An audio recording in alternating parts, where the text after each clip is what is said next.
सोलापूरकरांसोबत संवाद साधत आहात। वेगवेगळे पद्धतीने आपण संवाद साधताय। मुद्द्याचं बोलावच्या माध्यमातून आपण रिक्षा चालकांसोबत संवाद साधला। आज मॉर्निंग वॉक मध्ये खरं तर माझं संवाद साधणं हे वर्षभर चालूच असतं। गेली 15 वर्ष मी संवाद साधते लोकांशी आणि आज मला मॉर्निंग वॉकला इथे सगळ्यांनी बोलवलं।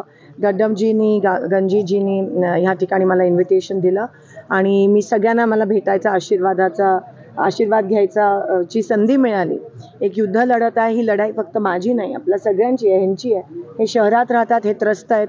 या महापालिकेत ज्याच्या बाहेर आपण उभे आहोत त्या महापालिकेत अजून 2 वर्ष झाली इलेक्शन्स नाही आहेत, प्रशासक नेमले गेले आहेत आणि त्यामुळे सगळा कारभार भोंगळ कारभार चालला आहे। आज पाणी पण इतकं विस्कळीत आहे सोलापूर शहरात, 8-8 दिवसाआड पाणी येतं आणि जे येतं ते पण घाण पाणी येतं, पिवळ्या रंगाचं येतं।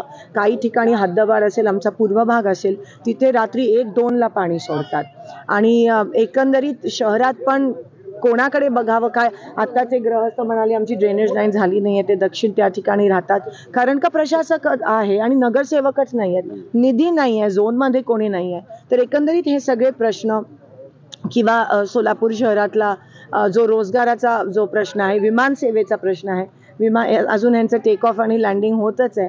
ज्या घाई गडबडीत ती चिमणी पाडलेली, आपल्याला वाटलेलं की विमान दुसऱ्या दिवशी लँड होईल, पण तेव्हा मी चॅलेंज दिलेला की 6 महिन्यात विमान ह्यांना जमणार नाही आहे। आज 7वा महिना चालू आणि विमान सेवा सोलापुरात सुरू झाली नाही आहे, ही शोकांतिका आहे आणि अनेक असे प्रश्न आहेत। आज रिक्षा बघतो आपण, रिक्षामध्ये 10-10 लोक, लहान मुलं कोंबली जातात कारण का महानगरपालिकेच्या बसेस पण ह्या ठिकाणी कार्यरत नाही आहेत। तर ह्या सगळे विषय घेऊन मी इलेक्शन लढत आहे आणि गेले 10 वर्ष जे काही आश्वासनं आपल्याला भाजपकडून मिळालेली ती काही त्याची पूर्तता होऊ शकली नाही।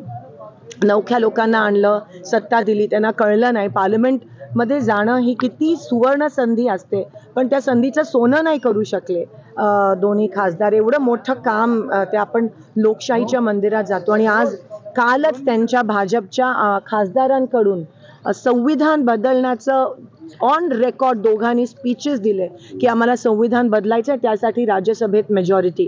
म्हणजे हे जर आपल्या देशात होत असेल आणि तरी जर कोण भाजपला मतदान करत असेल तर ते शॉकिंग आहे। म्हणून कृपया असं होऊ देऊ नका।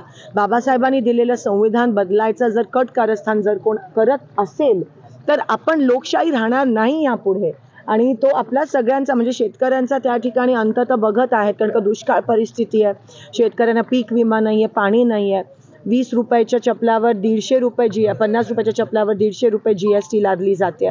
कांदा मार्केट यार्डमध्ये सडत पडला आहे। तर मला सांगा काय काम केलं मागच्या 10 वर्षात आणि ज्या थाटामाटात तुम्ही येता आणि सगळ्यात जे पंतप्रधान म्हणतात की प्रत्येकाच्या खात्यात मी 15 लाख जमा करू शकतो, त्यांच्याकडून एवढी कामाची अपेक्षा असते आणि जेव्हा ते काही करत नाही तेव्हा तो घाव खूप जास्त डीप होतो आणि तेच एकंदरीत कळलं। लोकांचा वापर फक्त सत्तेत आणण्यासाठी केला गेलाय, पण आता लोक फसणार नाहीत, त्यांचा विश्वासघात केला गेलाय, पण आता लोक फसणार नाहीत आणि मला असं वाटतं तर लोक योग्य तो निर्णय घेतील। प्रणिती शिंदे या माझ्या मोठ्या भगिनी आहेत अशा पद्धत बंधू राम सातपुते यांनी केलेला आहे। त्यांच्यावरती त्यांना घाबरायची गरज नाही। काही दिवसापूर्वी आपण म्हटलं होतं की चारित्र्य हनन करण्या पद्धतीचं हे तुम्ही बघा, नेहमी जेव्हा भाजपचे उमेदवार कुठेही असतात ते नेहमी जो मुद्दा आहे त्या मुद्दा न घेता वळून डायव्हर्ट करून दुसऱ्या मुद्दे आणून लोकांना प्रवृत्त करण्याचा प्रयत्न करत असतात। आमची सोलापूरची लोक ही सुज्ञ आहेत, हुशार आहेत।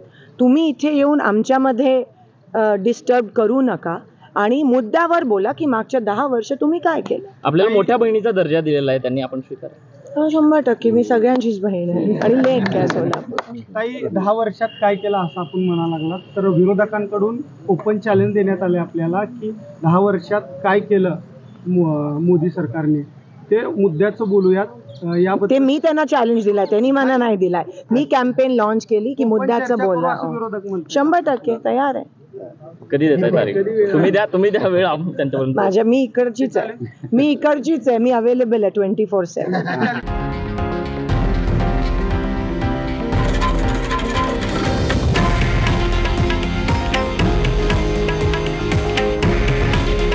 हे आहे देशातील नंबर 1 न्यूज नेटवर्क आणि आपण पाहत आहात TV9 मराठी। काळजी तुमची, हित महाराष्ट्राचं।